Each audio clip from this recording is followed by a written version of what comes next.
حضرت سب سے پہلے ہمارا یہ سوال رہے گا کہ آپ کا وطن مالوف کہاں ہے؟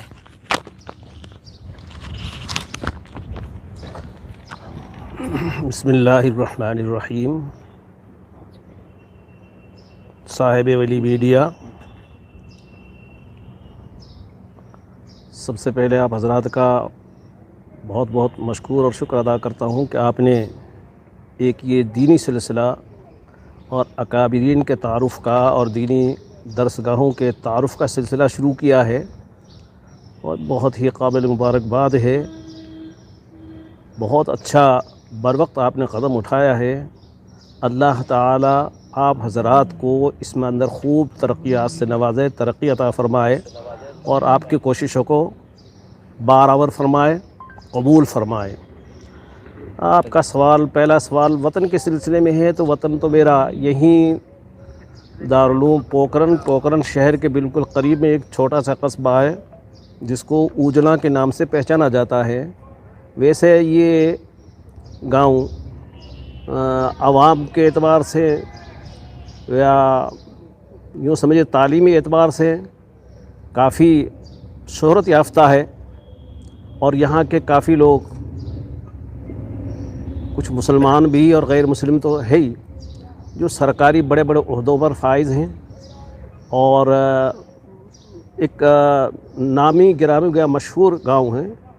وہاں کی میری پیدائش ہے، اور وہیں سے اپنا اس ادارے کے اندر داخلہ لیا اور حاضر ہوا، اور پھر یہیں بات بوش کر لی ہے۔ بوش بات کرنے کے بعد پھر یہ سلسلہ چل رہا ہے۔ یہ غالباً آپ کا پہلا سوال اتنا ہی تھا۔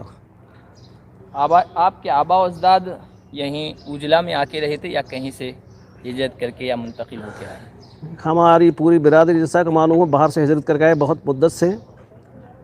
اور خاص طور سے یہاں آنے کے بعد میں یہی شہر پوکرن میرے آبا اجداد کی بوش بعد یہیں کی ہے، یہیں رہے، اور پھر یہاں سے وہاں اوجلا گاؤں کے جو ٹھاکر قسم کے لوگ تھے، وہ اپنی مدد کے لیے اور اپنی حفاظت کے لیے یہاں سے ہمارے آبا اجداد کو وہاں اوجلا لے گئے، اور وہاں کچھ زمین وغیرہ دی اور وہاں آباد کیا، اور اس کے بعد سے لے کر اب تک وہیں سارا خاندان ہمارا وہیں ہے۔ تعلیم کا آغاز کہاں سے ہوا؟ تعلیم کا آغاز غالباً اب کیونکہ عمر کا آخری پڑاؤ اور امراض کا ہجوم کی وجہ سے کافی سو ہونے لگا ہے، لیکن تقریباً 1375 کے آس پاس میرا اسی ادارے دارالعلوم پوکرن اندر میرا داخلہ ہوا ہے۔ میرے والد محترم الحاج شیر محمد خان صاحب رحمۃ اللہ علیہ اس وقت اس ادارے کے سرپرست تھے۔ انہوں نے مجھے یہاں حضرت محسن صاحب مولانا دوست مزار رحمۃ اللہ علیہ کے حوالے کیا اور یہاں داخلہ دلوایا، اور یہاں پھر ابتدائی تعلیم قاعدے سے تعلیم نواز سے شروع ہوئی، اور پھر جب پارہ میں نے شروع کیا تو والد محترم رحمۃ اللہ علیہ کی سایہ سر سے اٹھ گئی، یتیم سا ہو گیا، پھر بہرحال اس میں چلتے رہے۔ پارہ ہی سے حضرت مولانا دوست رحمۃ اللہ علیہ جو اس ادارے کے وہ تھے، انہوں نے شفقتاً مجھے حفظ کا سلسلہ شروع کروایا اور فرمایا کہ تم حاجی صاحب کی تمنا تھی، مجھے کہا بھی تھا، اس واسطے تم حفظ شروع کر دو، اللہ تعالیٰ آپ کو کامیابی دے گا۔ میں نے شروع کر دیا، اور تقریباً 25 پارے میں نے اسی ادارے کے اندر میرے استاد محترم حضرت میاں جی شفیع محمد صاحب رحمۃ اللہ علیہ جو گورنمنٹ گاؤں کے قریبی ہے، اس کے وہاں کے رہنے والے تھے، ان کے پاس میں نے 25 پارے حفظ کیے،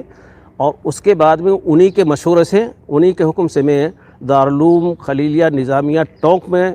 جا کے وہاں داخل ہوا، اور جو باقی ماندہ 5 پارے تھے میں نے وہیں مکمل کیے۔ اور اس وقت میرے باقی ماندہ 5 پاروں کے استاد جو تھے حضرت حافظ محمد حسین صاحب رحمۃ اللہ علیہ ٹونکی تھے، وہاں میں 1 سال تک وہ زیر تعلیم رہا، حفظ کے جو پارے تھے مکمل کیے، کچھ ابتدائی میزان صرف وغیرہ کچھ کتابیں بھی وہاں شروع کی، اور تجوید کا بھی سلسلہ وہاں قاری محمد علی صاحب بیگ رحمۃ اللہ علیہ ان کے پاس میں نے تجوید شروع کی، اور حضرت مفتی محمد شریف الحسن صاحب برکاتی رحمۃ اللہ علیہ جو اس وقت کے اندر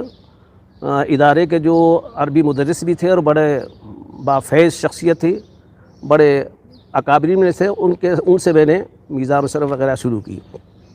1 سال وہاں دارالعلوم خلیلیہ ٹونک کے اندر رہا. اس کے بعد میں وہاں سے میں ضلع یو پی کے اندر ضلع مظفر نگر کا ایک ادارہ ہے دارالعلوم حسین عطاؤلی، وہاں گیا اور وہاں جا کے وہاں اس میں داخلہ لے کر کے اور ابتدائی تعلیم میں نے تقریباً 4م تک کی یا 5م تک کی میں نے وہاں دارالعلوم حسین عطاؤلی میں کی. وہاں کے میرے اساتذہ کرام حضرت مولانا عبداللہ صاحب مہاجر مدنی رحمۃ اللہ علیہ، حضرت مولانا محفوظ الرحمن صاحب دیوبندی رحمۃ اللہ علیہ، حضرت مولانا عبدالجلیل صاحب رحمۃ اللہ علیہ جو اس وقت محتمم تھے ضلع بستی کے، ان کی سرپرستی میں رہ کر کے تقریباً 4 سال میں نے وہاں پورے کیے اور وہاں سے وہاں کا نصاب مکمل کر کے دارالعلوم دیوبند میں جا کے میں نے داخلہ لیا اور وہاں سے پھر 4 سال دارالعلوم کے اندر رہ کر کے وہاں سے فراغت حاصل ہوئی اور وہاں سے آ کر پھر یہاں آ کر کے اسی ادارے کے اندر تقرر ہو گیا اور اس وقت سے لے کر کے آپ کے سوال تک یہیں کام کر رہا ہوں. تو میں پوچھوں گا آگے.